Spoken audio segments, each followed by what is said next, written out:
Hey everyone, in this video let's look at the Realme C1 versus the Samsung Galaxy M10's camera review, or rather camera comparison. Now both of these cameras feature 13 megapixel camera, but on the Samsung Galaxy M10 you have the 13 megapixel at f1.9, meaning the picture should be really nice in low light conditions as compared to the Realme C1. And you have another camera which is ultra wide at f2.2 aperture, meaning you have a special camera than the rest of the mobile phones that comes within this price range, meaning you have more creativity with the ultra wide angle camera setup on the Samsung Galaxy M10. Whereas on the Realme C1 you have the 5 megapixel camera for depth sensor, meaning that the other camera is not actually a camera, but it helps primary camera in deciding depth of field. That's how the camera setup is on the rear side. Whereas on the front side for selfie you have the 5 megapixel again on both the cameras, but again on Samsung's camera you have f2.0 aperture. Here you have got f2.2 aperture, meaning that in low light situation you have better camera, at least on paper, on the Samsung Galaxy M10 than the Realme C1. Again, both of these two phones are priced very similar. They come in two different versions. One is 3GB RAM with 32GB of internal storage on the Realme C1, whereas on the Samsung Galaxy M10 it comes with 2GB RAM 16GB and 3GB RAM 32GB. So that's how these two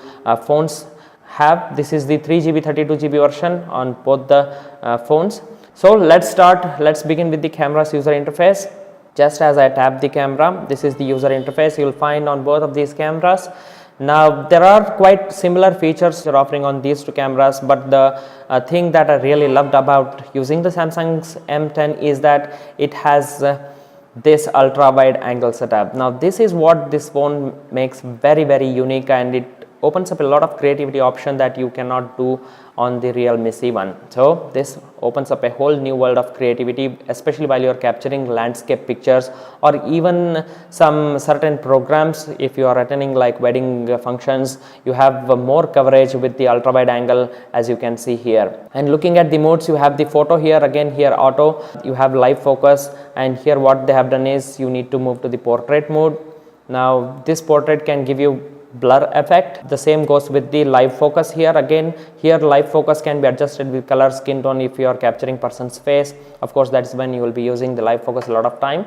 Now here on the other hand you have stuck with pretty much the artificial intelligence on the Realme C1. In a moment you will be seeing the pictures. Now you have separate beauty mode here, but what the Realme C1 has done is they have given it over here as an option. The levels 1 to 3 beauty level is what you have on the Realme C1, whereas on the Samsung and M10 there is separate beauty mode, as you are seeing here. Again inside beauty mode there are a lot of options like smart beauty, which uses artificial intelligence.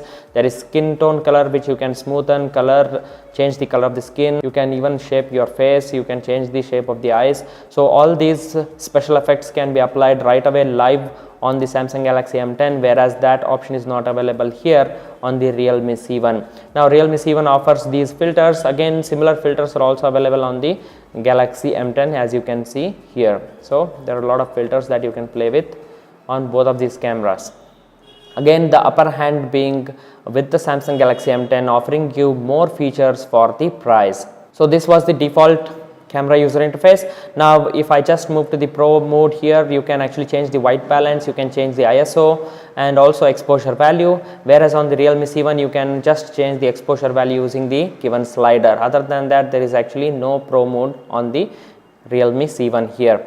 And you have a panorama on both of these cameras, whereas the Realme C1 offers you to capture time lapse. So there is a separate time lapse mode here, which is not available on the Galaxy M10.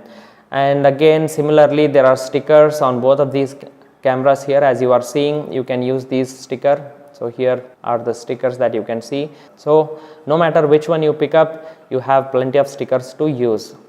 Again moving on, here you have a continuous shot. This basically is just a burst shot. If I just tap and hold the shutter button, you will also have burst shot on the Realme C1. Now moving on with the settings, there are actually quite a number of settings. You can actually add the watermark of your own on both of these cameras, which is again nice feature.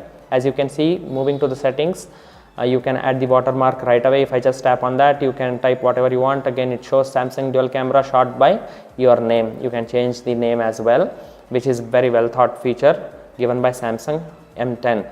Again there are a lot of options to select video size, image size, resolution, which is not on the Realme C1.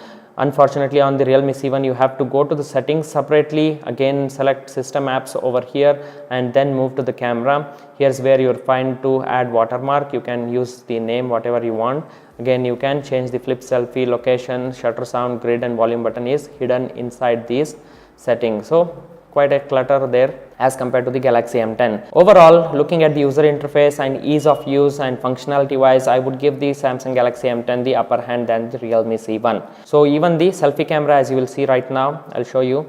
So with the selfie camera, you have selfie live focus on the Samsung M10. Similarly, you have the depth effect on the Realme C1, which is here available with the depth effect on. You can just turn that on and get the depth effect, similar to the live focus on the Galaxy M10. Again, I will show the pictures in a moment as you will see through the video. There is the timer, there is HDR. Again, the HDR is also available on the M10. You can change the exposure value here. So similarly, you can change the exposure value. You have the autofocus, but there is no autofocus on the Samsung Galaxy M10's camera, but you have the autofocus on the Realme C1, which is very nice. So there's the upper hand with this functionality feature. Again, there are sticker modes here. Similarly, you have the sticker mode on the Realme C1 as well. Oh, cool. Am I cute? Anyways, so this is how it is on the Realme C1 versus the Samsung Galaxy M10s. This was the camera user interface on both of these cameras. Let me know what are your thoughts in the comment section down below. Now let's take a look at the picture quality for real.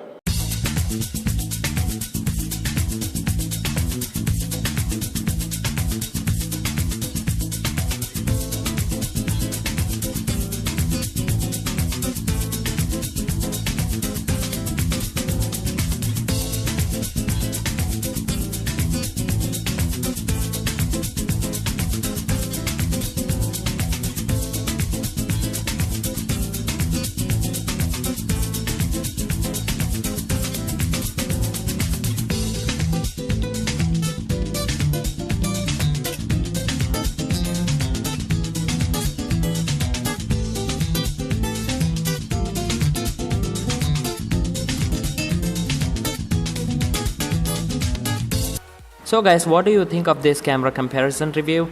And which one would you pick up? Let me know in the comment section down below. If you ask me, my personal suggestion would be the Samsung Galaxy M10, just because it has got the ultra wide angle and moreover it has f1.9 aperture for that extra light in low light situation. So this was it. If it helped you make your purchase decision, hit that thumbs up button.